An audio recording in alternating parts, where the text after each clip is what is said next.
from Tangkidabon Campus. I'm a former youth member under Waranda, City of Waranda. And remember, we were helping children in the chapel during Flores de Mayo. We guide them on the catechism. So I remember I was active when there are TCA prayer here in the parish.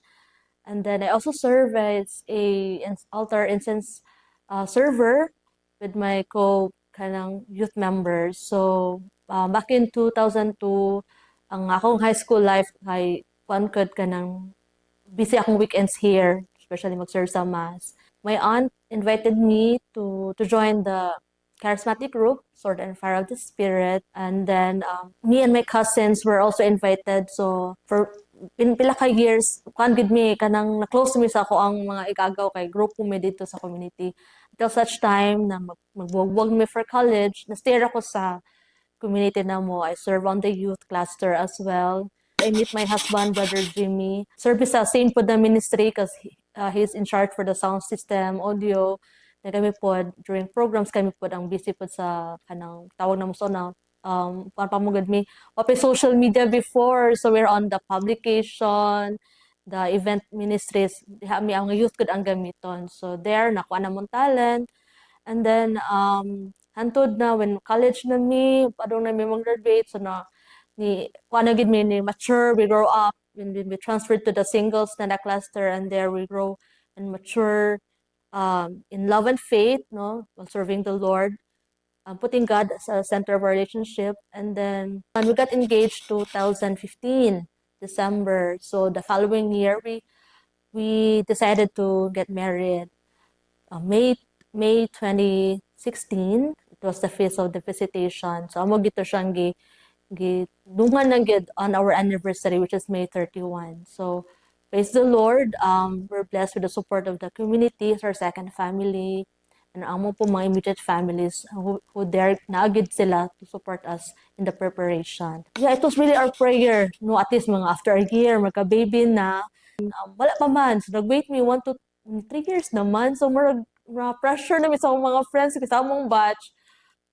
Dito ka nang na yung mga kids gathering, ginana may mga bata na kami na yung mga nagbalay bata na ako yung mag-host sa mga program mo. Enjoy na kay mga kids na ingnon dahil nila na kamo na lang jud wala pangs, kamo na nagduha. So anyway, so ako ra surrender ni Lord tanan until on I remember 2018, so end of sa third year na siguro to, we decided to consult an OB for consultation lang, what to do, and say advice, and then na-struck ko when the doctor said, and I saw the altar po niya sa clinic, she said na kanang, I'm only an instrument, no, gamiton ra ko ni Lord, and pero kung God's plan na good, God's time, no, grant na gina niya. So dito, kung mara kong na-solidify ba nga, bitaw, amen, Jud, ano, magdali-dali man ko. So, mara to, mo, di ay po na message ni Lord atong na year because after our consultation, she said man na, come back, kanang, after 1 month, kay mara nato siya calculate na days for katong fertility check something. Okay, docs. Mara to na, mara sige, kuan na jud me. Kanang prayer lang, jud prayer, kanang God's time. And then, after wala kaabot og 1 month pa to among next na schedule kay kuan gid siguro tanan mga way ni Lord ba nga nung na-delay because on that year no more ready na ta me excited na me kuan si Papa na nasakit, so it was intended for him jud ay na year na take care mi niya dayon na-sick siya around March man siguro to. I remember basta kay taas gid ang month na naka-serve ako sa Papa, so mo gid ang purpose na nganong na-delay. Papa away on August na on the same year. So murag ako kung gidedicate gid ang year niya, 1 year gid ko nagsanay ang grief ba. So tumurag Lord, anang mo jud siguro wala pa to na year kay para maka-serve pa mi niya. Then ako pod and my husband is kanang supportive kaayo when I told him na need to mo visit ni Papa and all. So there naka-serve ni Papa, and then ako po maigsuon is busy pod kina nami anak. So murag mo siguro ako ang gigamit pod ni Lord para mabalik siya in prayer and kanang ma-reconcile gid siya with our Savior. And then, in the year, pag feast na ni Saint Gerard on October, because I always remember na nag-feast niya yung October, kanang for longest time nga maka-witness ko diri sa church na na mga testimony. So, murag kuan jud ko sa testimony pamilit ano na yung mga prayer card na thank you mga testimony ko wow na oh nakawala pa magkay ko na touch kay single pa man ko so mo ako nga nung nagdung ra ba kay August namatay sa papa na nagdung ra ba ang kuan yung fiesta so kuan ra normal na namo dayon ana din ko na kanang start our devotion na kay para kanang ana gid ang atong consistent na hantod na gid kanang the following year focus na me to get healthy ana kay of course ang work usap pod sa stress at the time and then on after the feast day man siguro na I remember nga someone gifted me the prayer card so the more nga more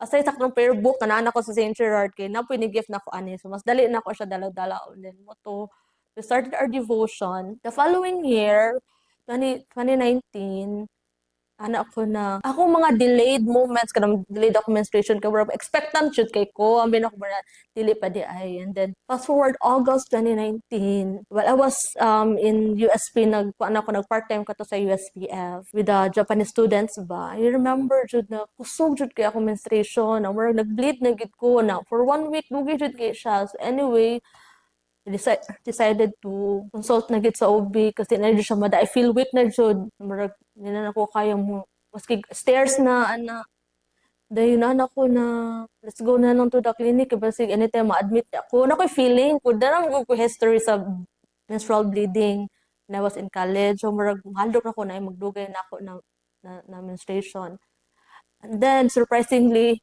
the OB told me to you are advised for admission because kanang when they know ba nga on the night na nag-bleed ko dako dako na ni kuan tibugol ni discharge so it was pag ultrasound automatic kinana din to ang sa ultrasound na ma'am miscarriage man ni so it was a false miscarriage ba pero nadutan ako kay 2 weeks good naman pagdugo nagbalik was very heavy ba 2 weeks ko nga murag delayed na murag sa kadaghan akong PT nga negative murag wala na bitan ako siya na ano then admit ko for kanang transfusion jud so kay low ako hemoglobin so I said Lord what is your plan kasi ganahan pa magka ano jud dream gid mo prayer gid naman na magka baby ba so if mo man gyud kan ini first na mo nga kuan nakuha man gani siya kanang hope and pray ba and the acceptance is because kato na case ako need sa biopsy so while waiting for 2 weeks for the biopsy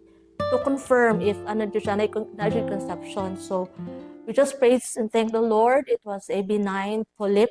So, wala siya size of conception. So, from there, panagi ko sa ako, ang conscious ako sa akong health. Kay, dili, jud ko patakag ka ng, mag-medicate, and nag-unsay koan. So, if ready na jud, consult jud daan. And then, that was August. And then, October, fast forward, incoming na po niya na fiesta na mo to medication ko for 3 months. So I surrendered a list up and then dedicate the Divina Good for my healing. No, kanang I just ask ng Lord if heal ko nimo ang ako ang reproductive kanang kuan jud. It's time kanang prepare us emotionally and financially. So imagine for 3 months after my medication, I was scheduled for a follow-up na. So pag follow-up check-up na, and at the same time, it was, nag-approach ang novena sa Santo Niño. So, murag dungan-dungan ang events. So, kikomplete pa na mo ang novena. Then after completing the medication, so I was scheduled for a follow-up na. So, lo and behold, who would expect, no? Kay ako huro na ako, mandelay lang ko, 1 week ani, di sa lagi ko, murag ko, di pa lagi ni. So, lo and behold, pag ato sa clinic, pag usually iPT mo ka first sa secretary, it was positive. So, nasyak so, ha? Pag, ibig mag-follow-up check-up ka, ari ka kay positive mong PT ko. Yes, doc, mo to, gibalik ko niya, repeat PT jud, kina-surprise siya kay from my bleeding. And then, there, na nakapaspas, buntis ka, dear. Ano ko, nasyak jud me. What another ultrasound is there, it was confirmed. And praise the Lord for that, kanang, grabe, almost 5 years in the making. Kaya I got married 2016, and then I was pregnant 2020 on the padong peak for COVID. So imagine, I got the notice na positive ko a week prior to the lockdown. So grabe ang challenge akong pregnancy because busy na ta ang mga follow-up check-up laboratories, but imagine na dili ka ka-travel without appointment. Then i-declare na ang closure sa Cebu City na I was kanang nag-reside me in Banilad, Hernan, which is kuan na siya kanang boundary. So grabe akong pregnancy journey. Wadyo ko niundang sa akong devotion, maski dili ni festa, everyday because Saint Gerard is the patron saint of kuan man jud expectant mothers and children. So ako jud na ang safety naman ni baby because it was COVID. Imagine, check follow-up check-up, going to clinics, and kanang idun mo yung paranoid ka sa virus ba. So I just thank the Lord for the kuan kanang financial blessings to na niabot kay lisod man kaayo pag-announce jud na I was kana emergency CS. My baby was so big and healthy na gumay kayo ko. Wala expect ang movie na emergency CS din ko. He was born November 2 and we named him kasi kanang pag-confirm na boy na naman siya tungas ba na if boy gani we name him after Saint Gerard. So we named him Jim Gerard. No, kay my husband is Jimmy. So, amo siyang muto pagbunyag niya.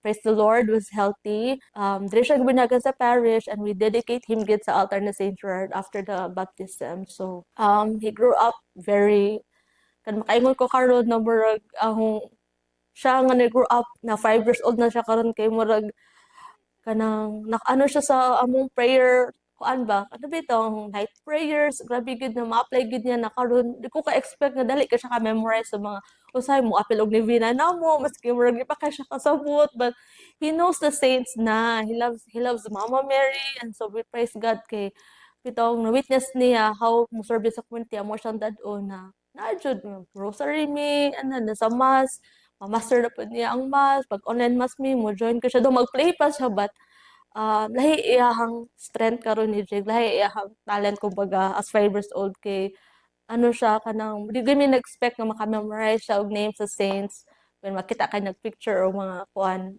lahi jud and we thank God cause wala man mo gipugos jud then ana ang pag-brought up na mo no but na witness na siguro jud niya kami as a couple unsa among prayer life and the family. So we thank Saint Gerard for the intercession during my pregnancy until now for the whole family. Praise the Lord.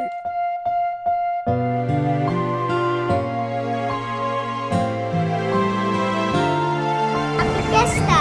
Where ka ni Mama Mary? Mama Maria!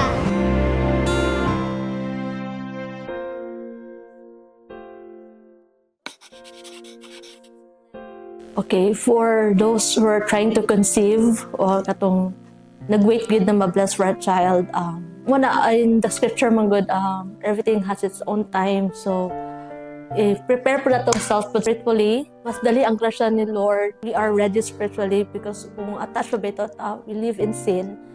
Dili good, no, isud kay musto na ang blessing if we live in sin. So, of course, we make sure na we are wala ta sa state of kanang mag-live in. Pakasal gid tag una, those who are planning na to get married, pakasal gid una, that if God will bless you a child, kuan good na kanang God's time na magiuban na maski di pa ready na ada yon but those who are trying to conceive, yes, of course you can consult medicate with that instrument pa na ang doctor but God sees your heart and your desire. So, surrender to Him your family na i-design ni Lord. So, if naging nila, napaka-plan A and B, but plan good ni Lord is the best. Gracias, San Gerardo. Hi.